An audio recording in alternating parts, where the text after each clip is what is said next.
Does Islam say kill non-believers? Really?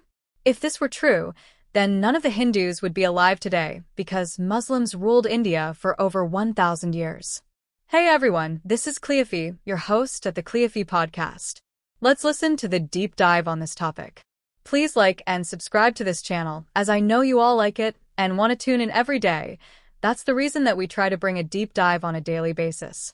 Hey Jack and Wilson, now the floor is yours. Welcome back. So today we're looking at some terms that, well, let's be honest, can bring up a lot of questions for people. Things like jihad, sharia, even slavery within Islam. Right. They're loaded terms. And sometimes the perception can be, as you said, that Islam might seem barbaric and violent to some observers. Exactly. So we're going to do a deep dive using insights from a specific YouTube video transcript. It's called, Does Islam Say Kill Non-Believers? The Hidden Truth About Jihad, Sharia, and Slavery, from the channel Towards Eternity. And our mission here really is to unpack these concepts as they're presented in that source. We want to explore the nuances, maybe challenge a few assumptions you might have. Yeah, help you get a more informed view based on what this particular source is arguing. The goal is just to distill the key ideas presented there. Okay, let's unpack this. So the source jumps right in, tackles that really tough perception head on. It poses this question. It's quite direct, isn't it? Yeah. It says, basically, if Islam tells Muslims to kill non-Muslims just for being non-Muslims, then how come when Muslims ruled India for, like, 1,000 years, they didn't wipe out all the Hindus? That's a provocative starting point. It really is. It throws that history right at you. And what the source is doing there, I think, is using that historical point to challenge the premise itself. Right. The logic seems to be, if the mandate was there, the outcome would look very different after a millennium of rule. Exactly. It forces you to weigh that common idea against a historical counterexample presented in the source. And then it touches on jihad. Briefly, yes. Yeah. The source frames jihad specifically in the context of wars during Prophet Muhammad's time. Implying it's not just a general command to attack anyone. That seems to be the implication drawn in the material, that it's tied to specific historical contexts, not a sort of open-ended instruction for all time. Okay, so that addresses the killing non-believers angle presented in the source, which naturally leads us to another big one. I apologize for interrupting the deep dive. Are you or someone you know struggling to land a job? Check out the ATS Resume Optimizer. I created this tool myself, and for just $5 a month, you get unlimited tailored resumes, mock interview prep, and a resume health score to boost your chances. Transform your job search today. Link in the description. Let's get back to the deep dive. Leads us to another big one, Sharia. How does the source define that for us? Well, it starts quite simply. It defines Sharia essentially as legislation. Like any country's laws. Kind of. It draws this parallel, saying you could talk about French Sharia or Anglo-Saxon Sharia, meaning French law or English law. Okay, I see. Just meaning a legal system. But here's the crucial distinction the source makes. It claims Islamic Sharia is different because it's described as perfect and flawless. Perfect. Wow. Okay, that's a very strong claim. How does the source justify saying it's perfect? The argument presented is that every system takes the attributes of the founder. Meaning, since Islamic Sharia is considered to be by Allah, the source argues it contains no flaws, no mistakes. Okay, so the logic is divine origin equals perfection, whereas human laws will always be flawed because humans are flawed. That's the core idea presented, and it contrasts this with human laws, implying they're bound to fail or become outdated. Does it give examples? It mentions this idea of a legislative miracle of the Quran, saying, unlike ancient Roman or Greek laws that might seem laughable today. Right, things change. Sharia is argued to be still ongoing, and it's perfect for every time and every era. Timeless, basically.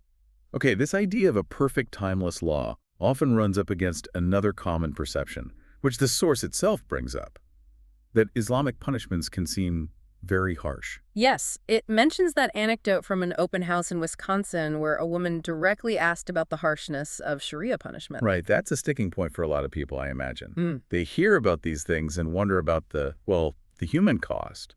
Does the source get into that aspect? Or is it mainly focused elsewhere? Its primary focus seems to be on the deterrent effect of these punishments. It starts with the example of rape.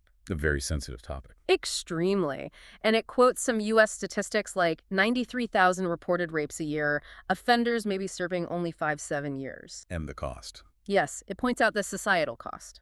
Not just the victim's trauma, but also the taxpayer money. It cites nearly $90,000 per inmate per year in New York State. So setting up a cost-benefit kind of argument. It seems that way. It then contrasts this with the Islamic perspective as presented in the source.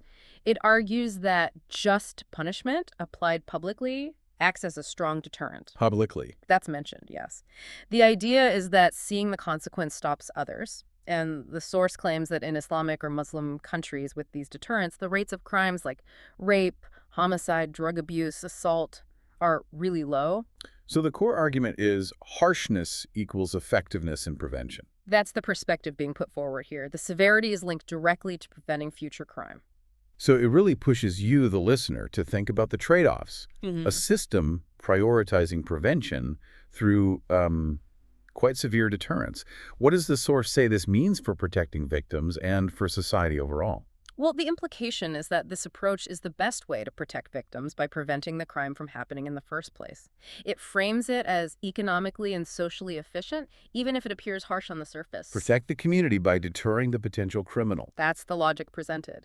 And this emphasis on practicality, on what, works in the real world, that seems to set up a contrast with other philosophies. The source itself brings up the Christian teaching. Turn the other cheek. It does, yeah. Matthew 5.39. How does the source handle that comparison? It argues pretty directly that turn the other cheek is, well, not practical. Okay. How so? It uses that example. A robber breaks into your house at 2 a.m. Are you really going to turn the other cheek? Probably not your first instinct, no. The source argues that if everyone actually did that universally, the whole world would be filled by robbers and thieves and rapists and assaulters. Society would descend into chaos. So it's taking it to a societal level, not just individual interactions. Exactly. And it uses the analogy of national defense. It points to the huge U.S. defense budget, around $800 billion, Right. and asks, well, if the U.S. just turned the other cheek, wouldn't countries like China or Russia just take advantage? Implying it's unrealistic on a geopolitical scale, too. That's the point it's making. That the principle, while perhaps noble-sounding, is presented as impractical for protecting families, individuals, or nations. It would lead to, in the source's view, chaos and the destruction of good people. Okay, so practicality and deterrence are key themes.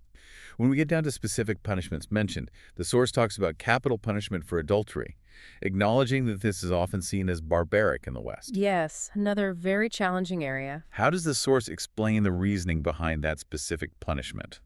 It links the severity to the perceived evil adultery causes within that societal framework, but then it adds a really crucial detail. Which is? The extreme difficulty of actually proving adultery in Islamic law, according to this source. Also. It states you need 4 witnesses, and not just people who saw 2 individuals together, but witnesses who witness everything, the actual act itself. Wow. That sounds almost impossible to prove. The source itself says it makes it so hard to prove, which suggests its main function isn't necessarily frequent application, but rather as a massive deterrent. So the insight here is that the sheer difficulty of proof makes the harsh penalty more of a theoretical boundary, a deterrent, than something commonly carried out. That seems to be the core argument presented. The near impossibility of meeting the standard of proof amplifies its deterrent effect. And how does it counter the barbaric label? It shifts the focus. It uses an analogy of traffic laws. Strict laws exist to protect people. Okay. And it argues that critics of strict punishments are often, maybe unintentionally, sympathizing with the thief, not with the victim. Putting the focus on the person harmed. Exactly. It says that victims, someone whose house was robbed, for instance, they often wish that the punishment is stronger than this because they're the ones who suffered. Okay, that covers punishment and deterrence. Let's loop back to one of the very first things mentioned, slavery. The source transcript poses the question, if Islam values human beings, why is there a concept of slavery in it? The huge historical question, obviously. Absolutely.